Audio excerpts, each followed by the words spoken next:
ابلیس کی توبہ، تحریر اشر عالم عماد۔ یہ ان دنوں کی بات ہے جب میری اور اس کی اچھی دوستی ہوا کرتی تھی، مگر حالات و واقعات نے کچھ ایسا رخ موڑا کہ یہ دائمی دوستی کچھ عرصے سے اب ایسے موڑ پر آ چکی ہے جسے کوئی اخلاقی نام نہیں دیا جا سکتا۔ ویسے پہلے میں اسے عزت سے مسٹر ابلیس کہا کرتا تھا، مگر پھر اس کی حرکتوں کی وجہ سے اب صرف اسے شیطان کہتا ہوں۔ اب وہ مجھے کیا کہتا ہوگا یہ آپ سے جب ملے تو خود ہی پوچھ لیے گا۔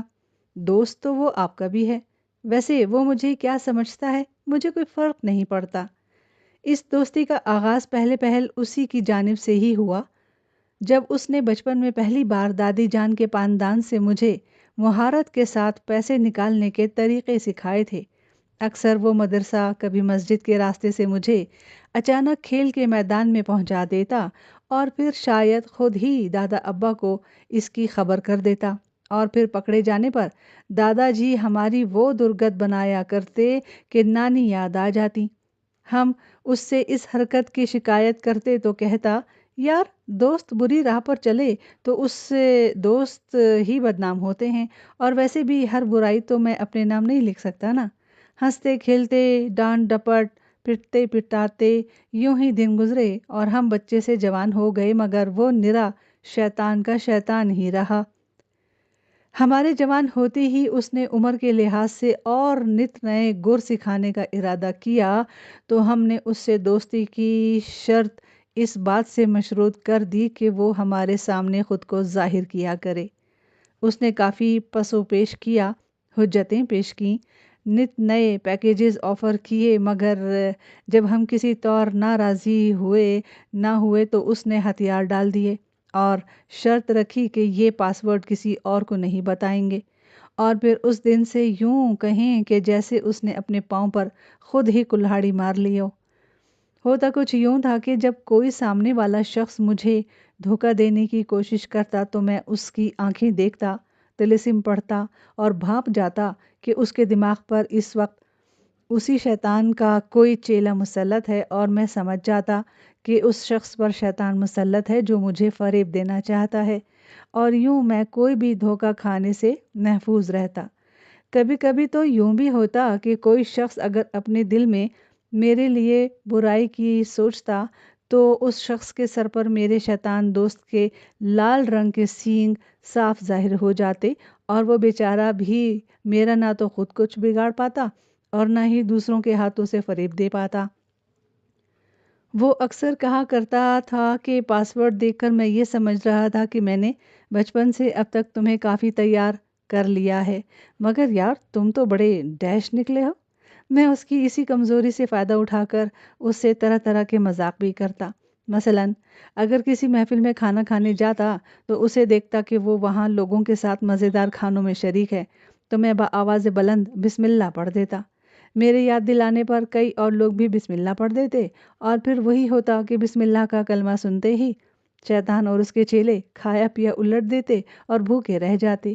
وہ اکثر مجھ سے کہتا، عماد میاں کبھی کی راتیں بڑی کبھی کے دن، دیکھنا بچو ایک دن ہمارا وقت بھی آئے گا۔ میں قہقہہ مار کے ہنس دیتا اور کہتا تب کی جب دیکھیں گے۔ پھر ایک دن یوں ہوا کہ میں کرکٹ کھیل کے شام جب گھر لوٹا تو دیکھا گھر میں کچھ مہمان تشریف فرما ہیں۔ تفصیلات معلوم کرنے پر پتہ چلا کہ چونکہ ہم جوان ہو چکے ہیں اور اسی فکر میں ہمارے بڑے مل بیٹھے کہ ہماری شادی کرا دی جائے۔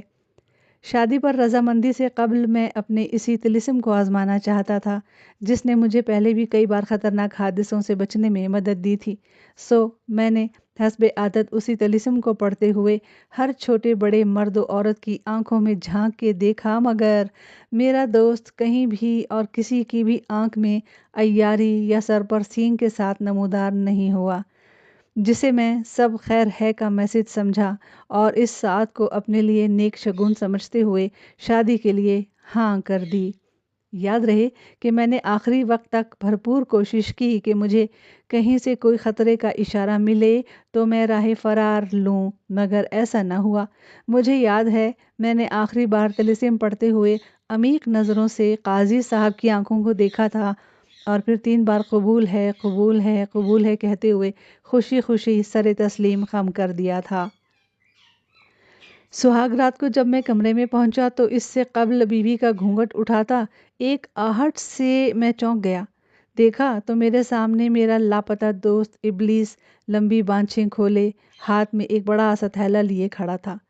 میں نے دھیمی سی سیٹی بجا کر اسے علیحدہ بلایا تو گوگو کی طرح ناچتا اور خوشی سے جھومتا ہوا میرے پاس آیا اور آتے ہی میرے کان کے قریب ایک دبا سا قہقہ لگاتے ہوئے بولا، لو میاں عماد، آج میرے سارے بدلے پورے ہوئے۔ میں نے حیرت سے کہا، کون سے بدلے؟ اس نے کہا، تمہیں یاد ہے جب تم طلسم پڑھتے ہوئے اپنی شادی کے بارے میں اچھا یا برا شگون جاننے کے لیے لوگوں کی آنکھوں میں مجھے ڈھونڈ رہے تھے؟ میں نے آنکھیں چراتے ہوئے کہا، ہاں، تم مجھے اس دن کے بعد کبھی کہیں ملے نہیں۔ اس نے قہقہ طویل کیا اور کہا، میں نے تمہیں سبق سکھانے کے لیے اسی دن اپنا پاسورڈ بدل دیا تھا تاکہ تمہارے سامنے نہ آ سکوں اور تمہیں سبق سکھا سکوں۔ سبق؟ کون سا سبق؟ میں نے کپکپاتے ہوئے لہجے میں کہا۔ جلدی کیا ہے، جان جاؤ گے، اس نے مسکراتے ہوئے کہا۔ میں نے ایک نظر اپنی سجی ہوئی بیوی کو دیکھا جو میرے سامنے شاید پہلی اور آخری بار سر جھکائے بیٹھی تھی، پھر دوسری نظر ابلیس پر ڈالی جو بڑا سا تھیلا کاندھے پر اٹھائے کمرے سے جانے کی تیاری کر رہا تھا۔ ٹھہرو، میں نے اسے آواز دے کر روکا اور کہا، یہ بتاؤ، یہ اتنا بڑا تھیلا، اس میں کیا ہے اور تم یہ کیا لے کے جا رہے ہو؟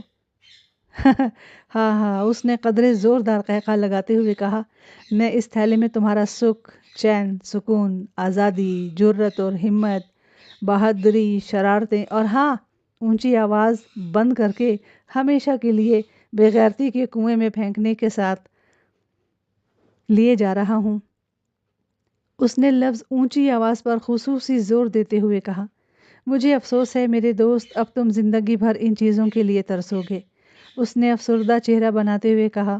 میں حیران پریشان خاموش تھا کہ وہ پھر بولا، اچھا دوست، ہو سکے تو مجھے معاف کر دینا۔ وہ چلتے چلتے رکا اور پھر مسکراتے ہوئے بولا، اور ہاں، میں نے تم پر اپنا ظاہر ہونے والا طلسم پاسورڈ تو بدل ہی دیا ہے۔ اب تمہیں میری کوئی ضرورت محسوس نہیں ہوگی کیونکہ اب تمہیں کسی اور کے اشاروں پر ناچنا ہوگا۔ یہ کہتے ہی وہ تھیلا سمیت یکلخت نظروں سے غائب ہو گیا۔ دن اسی طرح گزرتے رہے، پھر وہ وقت بھی آیا جب محلاتی سازشوں اور گھریلو جھگڑوں کی وجہ سے مجھے اپنی بیوی کو الگ گھر لے کے دینا پڑا۔ اس دوران کئی موقعوں پر میں نے اپنی کھوئی ہوئی اونچی آواز کو بہت یاد کیا۔ میں جانتا تھا کہ ان تمام تر فسادات کے پیچھے اسی ابلیس کا ہاتھ تھا، مگر میں کر بھی کیا سکتا تھا؟ اب حالات یکسر بدل چکے تھے۔ ماں کے مزیدار کھانے کی جگہ بیگم کے جلے اور بے مزہ کھانوں نے لے لی تھی، اور میرا سکھ، چین، سکون، آزادی سب بے غیرتی کے کنویں میں دفن ہو چکے تھے۔ پھر ایک دن ایسا ہوا کہ میں بیگم کا جلا اور بدمزہ کھانا کھاتے ہوئے سوچ رہا تھا کہ یہ آج تک کی تاریخ کا سب سے بدمزہ ترین کھانا ہوگا۔ دل ہی دل میں شیطان کو کوسنے لگا، اب ظاہر ہے بیگم کو تو کچھ کہنے سے رہا۔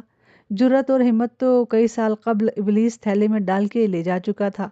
میں پچھلے دنوں کو یاد کرنے لگا اور اس سے بدلہ لینے کی تدبیریں سوچنے لگا۔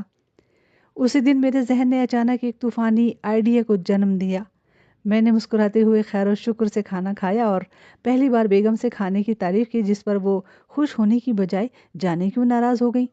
اپنے طوفانی آئیڈیا پر عمل درآمد کرنے کے لیے مجھے صبر نہ ہوا تو میں نے 2 دن بعد ہی بیگم سے اسی کھانے کی فرمائش کر ڈالی جو میرے مطابق سب سے زیادہ بدمزہ بنا ہوا تھا، مگر بیگم اسے طنز سمجھتے ہوئے ایک بار پھر برا مانی۔ پر میں نے یقین دلاتے ہوئے قائل کر ہی لیا کہ تم نے یہ والا کھانا واقعی لاجواب بنایا تھا۔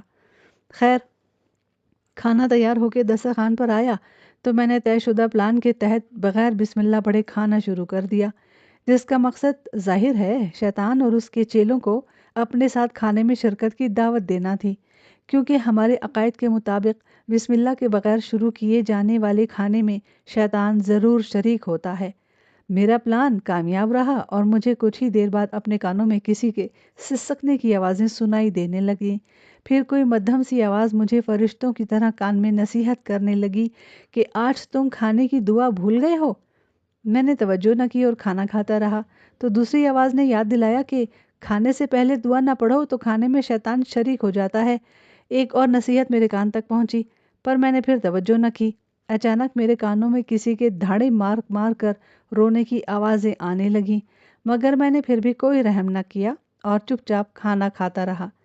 پھر وہی ہوا جس کا مجھے انتظار تھا، یعنی میرے سامنے اسی شیطان کی صورت نمودار ہوئی اور اس نے زبردستی میرا ہاتھ مزید کھانے سے روک دیا۔ تو تم نے اب بغیر پاسورڈ کے کھلنے لگے ہو؟ تو تم اب بغیر پاسورڈ کے کھلنے لگے ہو، میں نے مسکراتے ہوئے کہا۔ ہاں میرے باپ، توڑ دیا پاسورڈ، اب تو پڑھ لے کھانے کی دعا۔ میں نے کوئی جواب نہ دیا، نہ کوئی توجہ کی اور دوبارہ کھانے لگا۔ تو وہ روحانسی لہجے میں بولا، دیکھ یار، میں تیرے ہاتھ جوڑتا ہوں، مجھے معاف کر دے۔ یہ بکواس ترین کھانا میں نے اگر مزید کھایا یا کھایا ہوا نہ الٹا اور یہ میرے پیٹ میں ہی رہا تو میں ہلاک ہو جاؤں گا۔ او او وہ زور زور سے رونے لگا۔ میں نے انکار میں سر ہلا دیا۔ اس نے روتے ہوئے عجیب سی دعا کی، اے اللہ، تو دوزخ میں ان عورتوں کو سزا کے طور پر انہی کے ہاتھ کے بنائے ہوئے کھانے ضرور کھلانا۔